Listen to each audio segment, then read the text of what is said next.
آج کی نشست کا پہلا سوال ہم نے دیکھا ہے فیس بک پر بھی، مختلف مجلوں میں، مختلف رسائل میں یہ بحث ہوتی ہے کہ غامدی صاحب کی جو پرانی آراء تھیں وہ اتنی مختلف، اتنی منفرد تھیں، آج جو وہ بات کر رہے ہیں اس سے اسلوب بھی مختلف تھا، ان کا طرز استدلال بھی مختلف تھا اور نتیجہ فکر بھی مختلف تھا۔ میں ایک رائے آپ کے سامنے رکھ کے اصولی طور پر بھی سمجھنا چاہوں گا کہ یہ جو آپ کی آراء میں اتنا بڑا پیراڈائم شفٹ آیا، اس کی کیا وجہ ہے؟ اور ہمارے عام طور پہ مذہبی علماء یہ بھی کہتے ہیں کہ غامدی صاحب کی رائے اگر پہلے سے آج 180 ڈگری تبدیل ہو گئی ہے تو اس میں کیا بعید ہے کہ کل یہ رائے بھی تبدیل ہو جائے۔ میرے سامنے ایک سوال آپ سے پوچھا گیا تھا کہ کیا دارالکفر میں قیام جائز ہے مسلمانوں کے لیے، تو آپ نے اس کے جواب میں فرمایا کہ اس سوال میں یہ بات تسلیم کر لی گئی ہے کہ مسلمان کے لیے بغیر کسی عذر کے دارالکفر میں رہنا جائز ہے۔ میں یہ بات واضح کر دینا چاہتا ہوں کہ دارالاسلام قائم ہو تو اس کی طرف ہجرت کی راہ کھلی ہو تو قرآن مجید کی روح سے کسی مسلمان کے لیے دارالکفر میں رہنا جائز نہیں ہے۔ قرآن نے بصراحت فرمایا ہے کہ اس طرح کے لوگوں کی سزا جہنم ہے، اور پھر آگے آپ نے دلائل بھی دیے ہیں۔ تو یہ اتنا بڑا جس کو آپ کہتے ہیں آپ کی رائے میں شفٹ ہے، یہ کیسے آیا؟ اور یہ مختلف جو آپ کی پرانی آراء ہیں ان میں جو شفٹ آتا رہتا ہے اس کی کیا وجہ ہے؟ میں نے جب شعور کی آنکھ کھولی تھی تو آسمان سے مجھ پر کوئی وحی نہیں آئی۔ میں نے کئی مرتبہ یہ عرض کیا ہے کہ میں تو ایک صوفی گھرانے میں پیدا ہوا تھا اور میری ابتدائی تعلیم تربیت سب اسی پس منظر میں ہوئی۔ میں نے ابتدا میں جو کتابیں پڑھیں، جو شاعری پڑھی، جس ادب کا مطالعہ کیا، وہ سب ہمارا صوفیانہ ادب تھا۔ یہی شیخ عطار، یہی رومی، یہی ثنائی، انہی لوگوں کی چیزیں پڑھتے ہوئے میں نے شعور کی آنکھ کھولی ہے۔ اس کے بعد جب ایک مذہبی پس منظر رکھنے والا شخص آگے مذہب کو جاننا یا سمجھنا چاہتا ہے تو وہاں بھی یہ نہیں ہوتا کہ چشم زدن میں وہ اس کے سارے حقائق کو پالے۔ میں نے یہ بات بھی کئی مرتبہ بیان کی ہے کہ مدرسے ہی کے زمانے میں بعض شخصیات مجھے اپنی طرف متوجہ کرنے میں بہت کامیاب ہوئیں۔ جو ماضی کی بڑی شخصیات ہیں ان سے قطع نظر مولانا ابوالکلام آزاد، علامہ اقبال، شبلی، یہ ظاہر ہے کہ اپنے زمانے کے بڑے لوگ تھے اور ہمارے قریب کے زمانے سے تعلق رکھتے تھے۔ وہ زبان جس کو ہم بول رہے تھے، وہ پس منظر جس میں ہم نے شعور کی آنکھ کھولی، وہ مسائل جو ہمارے گرد و پیش تھے، وہ ان لوگوں کے ہاں موضوع بحث تھے۔ تو یہ دین کو جس طرح دیکھتے تھے یا اپنے لیے جو آدرش، نصب العین، اہداف بیان کرتے تھے، وہ آپ جانتے ہیں کہ ایک اسکول میں یا مدرسے میں پڑھنے والے طالب علم کا اگر یہ تاثر ہو تو وہی ہوں گے اس کے۔ پھر مولانا سید ابواللہ صاحب مودودی سے تعارف ہوا اور میں اس کو بارہا اس تعبیر کے ذریعے سے بیان کرتا ہوں کہ میں نے تو اپنے شعور کی آنکھ ان کی آغوش میں کھولی ہے۔ یعنی 9ویں جماعت میں تھا جب میں نے پہلی مرتبہ ان کو دیکھا، ان کو سنا، ان کی کتابوں سے، تصنیفات سے اس سے بھی پہلے واقف ہو چکا تھا۔ تو جو تعبیر دین کی وہ کر رہے تھے، اگر آپ اس وقت کے لحاظ سے دیکھیں اور ایک طالب علم کو دیکھیں کہ جو ان کی کتابیں پڑھ رہا ہے اور وہ ابوالکلام سے اور اقبال سے اور شبلی سے اور اسی طرح کی جو دینی روایت ہے اس سے بھی واقف ہو چکا ہوا ہے، اس پر کیا اثرات ہوں گے؟ تو جو تعبیرات ان کے ہاں آپ کو ملتی ہیں، زیادہ تر وہی تعبیرات میرے لیے بھی قابل قبول ہوئیں، اور میں نے اپنی زندگی کی ابتدا اسی جذبے سے کی جس جذبے کے تحت وہ اس امت کی عظمت رفتہ کی بازیافت چاہتے ہیں۔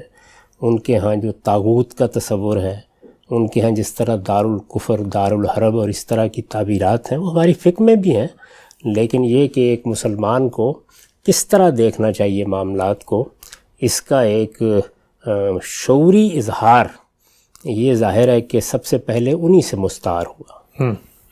پھر میں نے ان کی صحبت میں کئی سال بسر کیے، ان کو سمجھا، ان کو دیکھا، اور اس زمانے میں آپ کو صرف ایک واقعہ سناتا ہوں کہ وہ زاویہ نظر کیا تھا۔ مجھے خیال ہوا ایک مرتبہ کہ یہ لباس کا معاملہ کیا ہے۔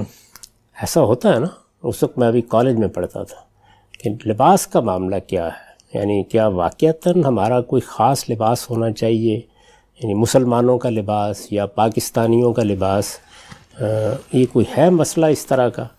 تو میں نے عید کے دن مولانا سید ابواللہ صاحب مودودی سے اس موضوع پر بات شروع کر دی۔ ٹھیک، ان کا ایک مضمون ہے تفہیمات ان کی کتاب میں، لباس کا مسئلہ، ظاہر ہے کہ اس وقت میرے ذہن پر بھی اس کا بہت تاثر تھا، اور میرا خیال یہ تھا کہ جیسے مولانا سید ولی اللہ صاحب مودودی کی بعض آراء تھیں کہ جن آراء میں وہ سختی نہیں رہی ہوئی تھی جو پہلے ہوا کرتی تھی.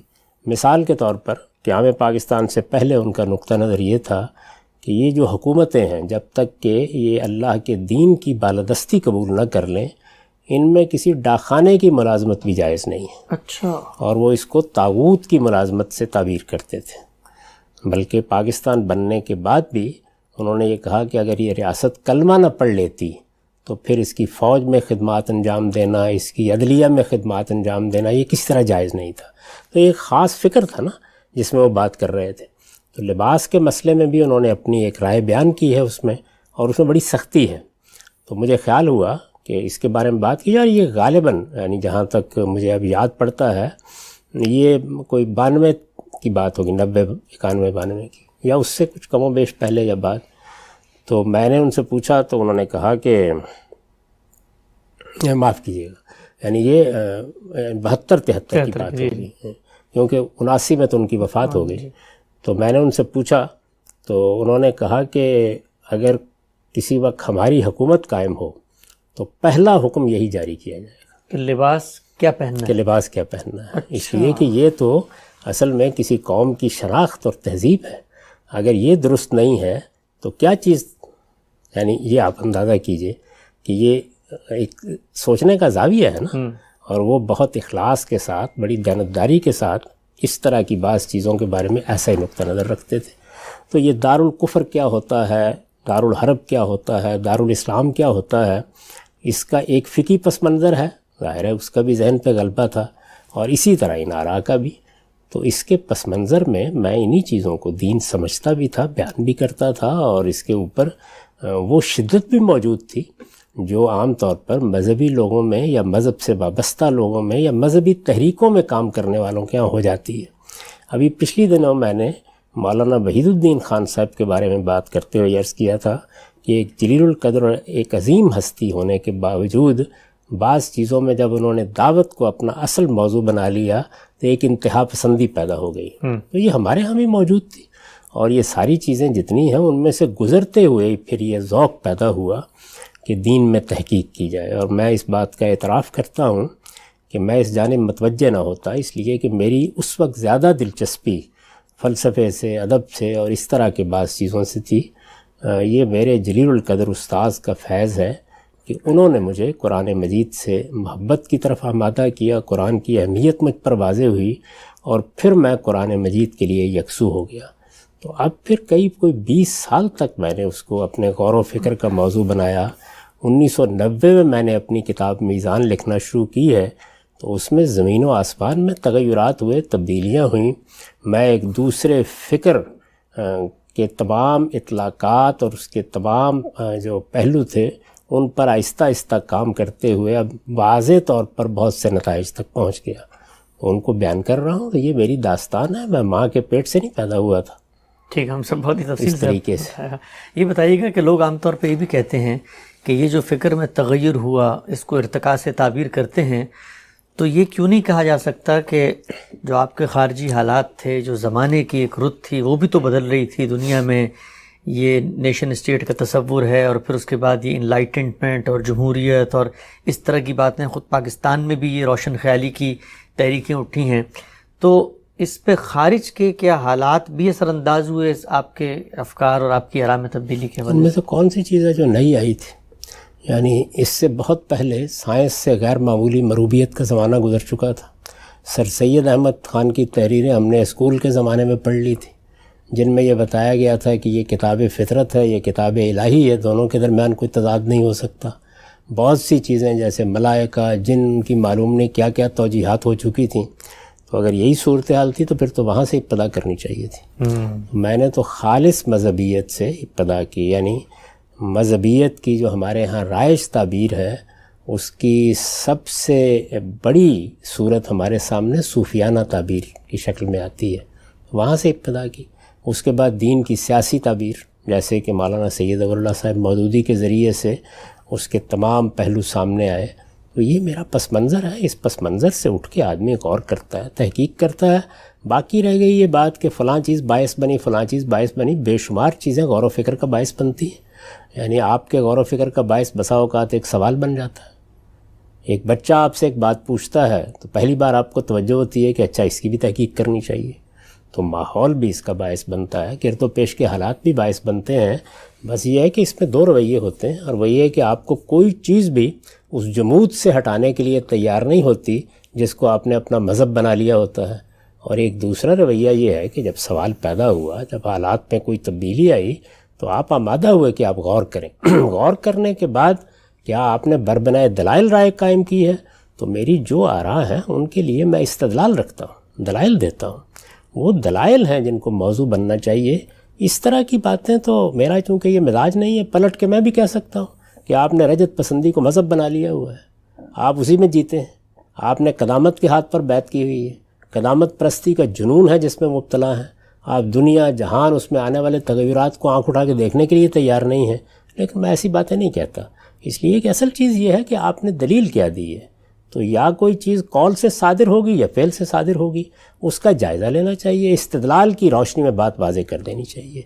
اب اگر استدلال سے آپ میری غلطی واضح کرتے ہیں تو میں ہر وقت اس کو ماننے سننے کے لیے تیار ہوں. لیکن اس طرح کے تبصروں کو اور اس طرح کی چیزوں کو میں کوئی اہمیت نہیں دیتا. میرے نزدیک یہ انسان کی کمزوری ہے کہ جس وقت وہ استدلال نہیں کر سکتا تو پھر وہ استخفاف پر اترتا ہے، استہزاء کرتا ہے. پھر اس کے بعد وہ یہ کوشش کرتا ہے کہ کسی نہ کسی طریقے سے لوگوں کو اس طرف سے ہٹایا جائے. پھر وہ پروپیگنڈے کے طریقے اختیار کرتا ہے، لوگوں کے محرکات تلاش کرنے کی صحیح کرتا ہے.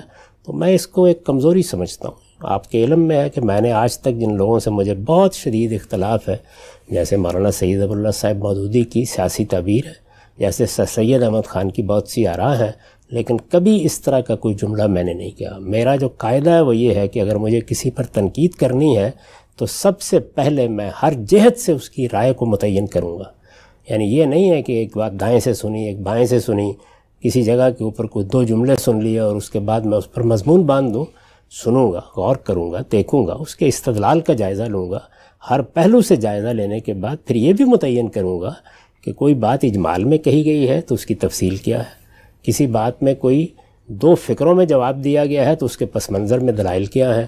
ان سب چیزوں کو جب میں جان لوں گا تو اس کے بعد کوئی تبصرہ کروں گا. میرا طریقہ تو یہی ہے.